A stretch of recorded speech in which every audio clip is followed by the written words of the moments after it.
Hola a todos y a todas, mi nombre es John Pampito, el eterno viajero, y hoy me encuentro aquí con vosotros y con vosotras porque os voy a presentar uno de los elementos más importantes de nuestra ciudad, Málaga. ¿Sabéis cuál es? La Alcazaba. Forma parte del patrimonio andaluz. Pero antes de hablar de ella, vamos a ir poco a poco. Porque, ¿sabéis dónde se encuentra Málaga? Málaga se encuentra al sur de Europa, concretamente al sur de la península ibérica, y está bañada por el mar Mediterráneo. Esto hace que al estar tan cerca del estrecho de Gibraltar, que es el punto que separa el mar Mediterráneo y el océano Atlántico, a lo largo de los siglos, multitud de culturas hayan querido asentarse en esta tierra. Porque, ¿sabéis cuándo se creó Málaga? Málaga tiene su origen en el 800 a.C. y fue fundada por los fenicios y se denominó Malaca. Pero no solo estuvieron aquí los fenicios, sino que a lo largo de los siglos multitud de culturas se han asentado en nuestra tierra. Por ejemplo, romanos, musulmanes, judíos, cristianos y un largo etcétera. Todo esto ha hecho que Málaga cuente con un gran patrimonio. Pero ¿sabéis por qué se querían asentar aquí estas culturas? Por dos motivos principales. Y es que Málaga ha sido a lo largo de los siglos un punto geográfico desde el punto de vista militar. Y también una ciudad estratégica para el comercio. ¿Qué quiere decir? Que Málaga ha destacado por ser militar y comercial. Y todas estas culturas nos han dejado multitud de monumentos. Por ejemplo, la catedral, el castillo de Gibraltar o la Alcazaba, que será la que presentaremos hoy. Antes de hablar de la Alcazaba, vamos a hablar del periodo histórico en el que se construyó, concretamente en la época de Al-Ándalus, y nos vamos a centrar en la Málaga musulmana. El Islam nació en el 622 después de Cristo, gracias a Mahoma. Concretamente, esa fecha equivale al momento en el que Mahoma huyó de la Meca a la Medina. Y se desarrolló durante varios siglos este periodo histórico. Después de Mahoma, un califato ortodoxo, posteriormente un califato el cual tenía el poder la familia Omeya, y por último, un califato en el cual mandaban la familia Abasí. ¿Qué ocurre? Que tuvo una gran incidencia la época del califato Omeya en la expansión del Islam, llegando hasta la península ibérica. Concretamente, entraron los musulmanes que se fueron expandiendo, entraron por el norte de África, cruzaron el estrecho de Gibraltar, y muy cerquita del estrecho, en el 711, se desarrolló la batalla de Guadalete, que se llamó así debido a que se llevó a cabo ese enfrentamiento muy cerca del río Guadalete, entre los musulmanes y los godos. Por una parte estaban los musulmanes que estaban capitaneados por Tarik, y por otro lado los godos que estaban capitaneados por Rodrigo. Hubo ese enfrentamiento y finalmente salieron vencedores los musulmanes, y desde entonces esta tierra comenzó a denominarse Al-Ándalus, que es el origen del nombre de Andalucía, nuestra comunidad autónoma. Los musulmanes estuvieron aquí durante varios siglos. Primero estuvieron en un emirato que era dependiente de Damasco. Posteriormente, con la llegada de Abderramán I, que tuvo que huir porque fue el último omeya que sobrevivió, que entró también por el norte de África, se creó el Emirato Independiente de Bagdad, para dar paso al Califato de Córdoba, la etapa más importante y de mayor resplendor de todo Al-Ándalus. Posteriormente comenzó el ocaso con los reinos de Taifa y con la llegada de los musulmanes del norte de África, tanto como los almohades y los almorávides, y por último el reino nazarí de Granada, que es la última etapa de Al-Ándalus, antes de que fuera conquistada por los reyes católicos. Pero ahora nos vamos a centrar en Málaga. Málaga no tuvo una gran importancia hasta aproximadamente el comienzo del siglo XI. ¿Sabéis por qué? Porque Málaga comenzó a desarrollar una importante industria, tanto textil como cerámica. Y por otro lado, era un punto de referencia en cuanto al comercio. Había tres productos básicos que gustaban muchísimo al otro lado del Mediterráneo, como eran las pasas, las uvas y los higos, productos típicamente malagueños. Como he dicho anteriormente, Málaga comenzó a tener gran protagonismo dentro de Al-Ándalus. Málaga era una ciudad fortificada, estaba cerrada por una muralla, habiendo también barrios extramuros, que eran los denominados arrabales.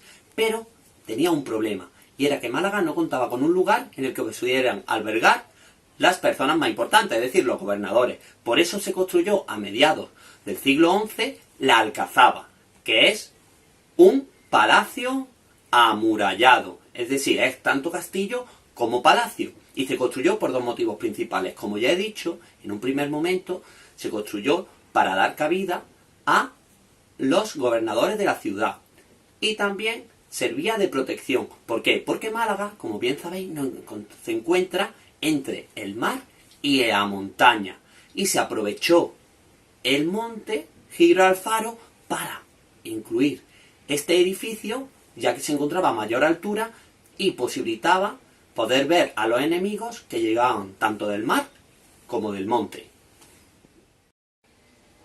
¿Os animáis si realizamos un itinerario, un pequeño viaje por la Alcazaba? Pues antes de comenzar os voy a dar 3 datos. La Alcazaba se divide en 3 zonas. La zona fortificada o de acceso, la zona inferior y la zona superior. La cual, estas 3 zonas están fuertemente protegidas, como he dicho. ¿Y sabéis cuál es la primera zona importante que nos encontramos? La Puerta de la Bóveda. ¿Sabéis por qué se llama Puerta de la Bóveda?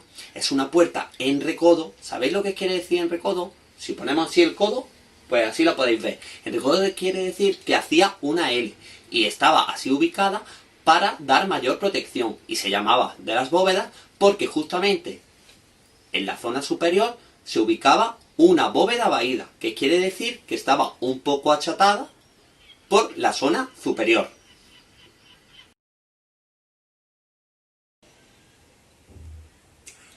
Tras la Puerta de la Bóveda nos encontramos con la Puerta de las Columnas. ¿Sabéis por qué se llama así? Porque cuando miramos al frente nos podemos encontrar 2 grandes columnas. Pero, ¿qué particularidad tienen estas columnas? Que no son de época musulmana, sino que son de época romana. Porque anteriormente de los musulmanes en esta zona se ubicaron los romanos. Y los musulmanes, que eran muy inteligentes, lo que hacían era aprovechar materiales de obras que se encontraban anteriormente. Es decir, muy cerca de la Alcazaba podemos encontrar el Teatro Romano, que es otro de los elementos más importantes del patrimonio malagueño. Y se ubican estas 2 columnas, como he dicho, típicas del mundo romano, puesto que están realizadas en el estilo corintio compuesto. Una vez que pasamos la Puerta de las Columnas, nos encontramos con una puerta que daba lugar al Corral de los Cautivos o Hasa, que se llamó así, se llamó Corral de los Cautivos porque una vez que los musulmanes fueron conquistados por los cristianos, fueron ubicados ahí para ser asesinados o vendidos como esclavos al norte de África. Tras la Puerta de las Columnas, continuamos nuestro viaje hacia arriba, es decir, subiendo, y nos encontramos uno de los lugares más importantes, concretamente la denominada Puerta del Cristo. ¿Por qué es tan importante? Porque si miramos hacia arriba, justamente en la clave del arco, podemos observar que existe una llave, que era muy típica de la época nazarí. ¿Sabéis por qué se ubica esa llave? Porque es el lugar que da entrada a la Alcazaba, a la zona inferior. También es una puerta en recodo, al igual que la Puerta de las Bóvedas, porque servía de defensa y tiene una bóveda. Pero lo más curioso es por qué se llama Puerta del Cristo. Si el Cristo hace referencia al cristianismo, pues os lo digo, es porque después de la conquista cristiana de la Alcazaba, en una hornacina pusieron un Cristo. Pero ¿sabéis cómo se llamaba popularmente este Cristo? El Cristo de los huevos. ¿Sabéis por qué? Porque un malagueño que tenía que ir a una expedición a África le dijo al Cristo que si lo ayudaba a volver a su tierra, le traería lo más preciado. Y finalmente cumplió su promesa y le puso al Cristo 3 grandes huevos de avestruz porque fue lo más valioso que encontró allí. Y una vez que pasamos la puerta del Cristo, ya llegamos al recinto inferior, como he dicho anteriormente. Ahora llegamos a la zona intermedia de la Alcazaba, concretamente a la denominada Plaza de Armas, desde la cual podemos tener una bonita perspectiva de la bahía de Málaga, además de ver ciertos elementos de la urbe malagueña, como son el faro, la farola concretamente, el Ayuntamiento de Málaga, el Banco de España, etcétera, etcétera, además del precioso parque que tenemos justamente enfrente de nosotros y de nosotras. ¿Sabéis por qué se llama Plaza de Armas? Porque una vez que fue conquistada la Alcazaba por los cristianos, esa plaza, que actualmente es un jardín, estaba totalmente desolada, no había nada, y era la zona donde se guardaban las armas para la batalla.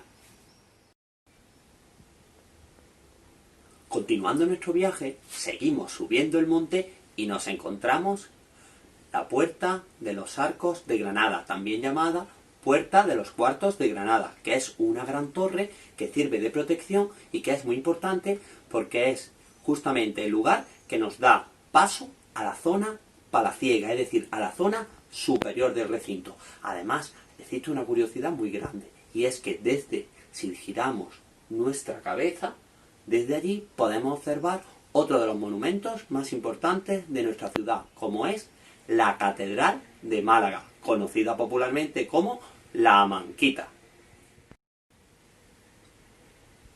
Una vez ubicados en la zona palaciega, es decir, en la zona superior, lo primero que nos encontramos es la Plaza de la Mazmorra.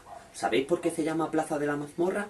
Porque hay un gran agujero en ella que servía, lo primero, de silo durante el día para guardar el trigo y la sal, y por las noches también servía de mazmorra, porque era el lugar donde se ubicaban por las noches a los esclavos cristianos. Además, esta zona es muy importante y destaca porque podemos observar una gran decoración, concretamente 2 elementos que utilizaban los musulmanes en su decoración arquitectónica, como era la vegetación y el agua, que tenían un gran simbolismo. Continuando nuestro camino, nos encontramos la zona palaciega, concretamente los Cuartos de Granada, en la cual se ubica el patio de los surtidores, que daba paso a 2 de las torres que tiene este edificio, como son la Torre de Maldonado y la Torre de la Armadura Mudéjar. Aquí podemos encontrar diferentes arquitecturas, toda ella reconstruida. Por ejemplo, los arcos de herradura, los arcos polilobulados, y además, si entramos dentro de la habitación o de la torre de la Armadura Mudéjar, podemos encontrar, si miramos hacia el cielo, una gran armadura de madera decorada con formas geométricas y mocárabes. Además, existe justamente dentro una réplica de la Alcazaba, y si miramos por una de sus ventanas podemos observar 2 elementos que complementan a esta Alcazaba, como son la coracha y el castillo de Gibralfaro. La siguiente parada es el Palacio Nazarí, que se compone por 3 patios, de los cuales únicamente se pueden visitar 2. El patio de los Naranjos y el patio de la Alberca, los cuales están realizados al estilo de los patios andalusíes, es decir, patios rectangulares con grandes portadas, con arcos, con arquerías en sus lados menores. Además, dentro de esta zona se ubica también una exposición de cerámica, que es muy interesante. Tras el Palacio Nazarí se ubican las viviendas del servicio y de los militares, también denominado como barrio castrense, y además que por cierto se encuentra en ruinas. Y por otro lado encontramos el punto más alto de la Alcazaba, que es la denominada Torre del Homenaje. Tras la conquista cristiana de la Alcazaba y de la ciudad de Málaga en el 1487, este edificio continuó siendo fortaleza, pero con el paso de los siglos fue abandonado y ocupado por la gente menos pudiente, es decir, por la gente más pobre de la ciudad, creando un barrio en el cual vivían gente que no tenía ningún tipo de recurso. Ya en pleno siglo XX se consideró la posibilidad de poder dar a la Alcazaba el brillo de antaño, por lo cual, principalmente gracias a Juan Temburi, este edificio comenzó poco a poco a restaurarse hasta llegar a ser lo que actualmente es. Como podéis observar, no me encuentro solo, sino que estoy acompañado. ¿Sabéis de quién? De alguien que estuvo muy cerca de la Alcazaba, concretamente de Isabel la Católica. ¡Saluda, Isabel! Ahora Isabel nos va a ayudar a dar respuesta a algunas de las curiosidades de nuestra ciudad. Por ejemplo, Isabel, ¿podrías decirnos por qué el mercado central de Málaga se llama Mercado de Atarazanas? Sí, el mercado de Málaga se llama Mercado de Atarazanas porque en la época musulmana las atarazanas era el lugar donde se construían y se arreglaban las embarcaciones. Además, ahí se encontraba una de las puertas que daban al mar. ¡Oh! Gracias, Isabel. Por cierto, otra pregunta. ¿Podrías decirnos por qué la Feria de Málaga se celebra en agosto? Claro, la Feria de Málaga se celebra en agosto porque el 19 de agosto de 1487 se produjo la conquista cristiana de la ciudad musulmana de Málaga, concretamente en la Puerta de Granada, que se encuentra cerca de la actual calle Granada, se realizó la entrega de las llaves el 19 de agosto de 1487 y por eso es festivo en Málaga ese día y se celebra nuestra feria. Oh, gracias, Isabel. Un dato muy ilustrativo. Por último, ¿podrías decirnos qué elementos aparecen en el escudo de nuestra ciudad, de Málaga? ¡Adelante! Pues en el escudo de Málaga aparecen, entre otros elementos, la alcazaba, la coracha y el castillo de Gibralfaro, para que veáis la importancia que han tenido a lo largo de la historia de nuestra ciudad. Además, el escudo está coronado por una corona, como la mía, en honor a los Reyes Católicos. Y por otro lado, junto a la alcazaba, aparecen el mar, que es un elemento fundamental de Málaga, y dos de sus patronos, San Ciriaco y Santa Paula, llamados popularmente martiricos. Oh, muchas gracias, Isabel. Pues esto es todo. Espero que os haya gustado este viaje por la Alcazaba. Saluda y despídete, Isabel. Y hasta la próxima.